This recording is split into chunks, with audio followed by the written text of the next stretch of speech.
All right, guys, here we are. The map is Cloud Kingdom. The game has just begun because I've hit the button to do that. And down at the bottom left, we have our red Zerg player. Oops, you wanted to introduce this one, didn't you? Ah, it's not a problem, sir. Go for it. I just am not used to observing. It is Revival from the team TSL. He is up 3 games right now to CheckSix up at the top of the map in the green. The player that Jorosar will introduce. That's right, guys. It is going to be CheckSix's signing from formerly Team Rain, spawning as the green Protoss in the top right corner of the map. Ladies and gentlemen, it's going to be Perfect. Perfect indeed, who is not a Terran player. He is Protoss, so we will switch him over to that. It's Zeratul. Where He's are you, aligned Kevin? with the Terrans. What? He's aligned with the Terrans. He's allied with them. Yeah. Zeratul toss. Why not, man? Yeah, man. Why not? I think that's perfectly fine. So we've seen Revival's ZVZ twice. We've seen his ZVT once. Now we will see his ZVP. Most Zerg players on pretty much every team prefer to go for that 3-hatch without gas opening. It's very much so the standard right now in the matchup. However, on this map, on Cloud Kingdom, it can be a little bit more difficult not to take this third base, but to hold it later on. You do have a rather wide ramp up by it. You have another ramp here by your natural, even though there is a bit of a choke here too. So your third base also can be attacked as well, actually, through this medium ground or a flat ground area as well. So it's just tough to hold that third at Zerg. Protosses a lot of times will have some sort of timing that will take advantage of that, or they can take their advantage of the map where they can take that third and hold it fairly easily. So a really good map choice from Perfect. Yep, that's absolutely right. I mean, Protosses tend to go for 1 or 2 things on this map that I've personally seen recently in games I've cast. And you will have a Zerg go up the 3 base, and the Protosses, like you mentioned, around that sort of narrow strip over here, would typically place a forward pylon and just wait until the first engagement is about to begin, and then slap down a couple of zealots and try and pick off the third base. Alternatively, like you said, we see Protosses trying to go for a third base of their own, knowing that Zergs will be watching out for any counter-attacking chances against the third, and going up the 3 bases accordingly. Of course, as Zerg, you always want to be up on bases versus your opponent. Right, so that kind of play would then bounce the initiative back to the Zerg and saying, look, I'm taking a third base as well. It's now your turn to do something about it. And then, of course, with the addition of force fields, etc. as well, it's going to be a little bit of an easier time for Protoss to try and play defensive. The downside to a play like that, though, is that you don't get as much scouting information off, and there's a higher chance that a Zerg can catch you off guard with something you didn't see previously. Yeah, definitely.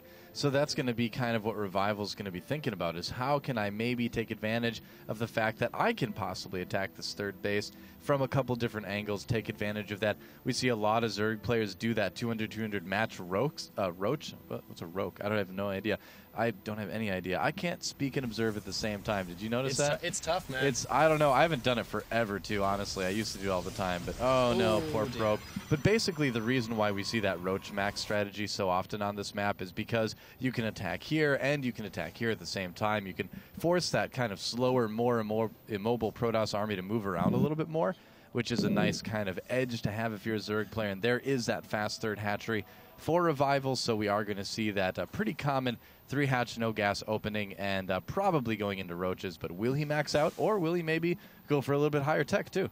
Yeah, that's one of the big decisions as well for the Zerg. Do you go max out on roaches, or do you want to try and go for some roach infestor style play or something like that as well? Are we going to go for a quick +1? I've even seen drops attempt to work on this map, which is possible through the back of the natural because there's a massive high ground there by the base. But you brought up a really good point there. When you max out on roaches, you can hit into the third base location as well as into the natural at the same time. And as a Protoss, it's just so difficult to know, because you have to know exactly, instantly, how to split up your army to attack the 2 halves of the Zerg army at once. Yeah. Get it perfect, and you just about beat both armies. Get it even slightly off, and half of your army is destroyed. You win the other half of the battle, but the Zergs can remax so quickly. Unless you're already on 8 or 9 gateways, it becomes virtually impossible to hold, depending on the position at sometimes in that kind of position in the game, which is why CheckSix Perfect literally does have to have perfect unit splitting and decide exactly where he wants to defend and how much he wants to defend. And if he pulls that off, he should be okay against roaches, as we do see now the robotics facility going to be going down for our Protoss player. Meanwhile, Revival just going to be getting his share of the gas at this point in the game. Yep, that's right. He's gotten to about 40 supply, which is usually around the time you see Zergs take those 2 gases and get that Roach Warren, Evo Chamber, Lair started, all that kind of good stuff. There's the Roach Warren and the Evo Chamber going down right now for TSL.RevivaL. And so will it be Zergling speed first? Will it be Lair first? We see a couple different variations, so tougher to say there. Absolutely beautiful move here from RevivaL. I just want to point out that this location right here on the map is where every Protoss sends the probe to put down that forward pylon, to warp in those 4 to 8 Zealots to try and take out the 3rd. And this Overlord is literally in the perfect position to stop any of that. RevivaL having such fantastic map awareness here, as we do now see a Lair going to be going on for him as well. So we could be seeing Glio Reconstitution, Roaches. It looks like we might be leaning towards maxing out. Yeah, I wouldn't be surprised one bit. Now, we do have +1 weapons going down for Perfect, and it looks like this Observer will chase the Overlord away. No more vision for him, and he should be able to survive for a little while at least. I think you can kind of fly off this direction and be okay. Excuse me. Wow.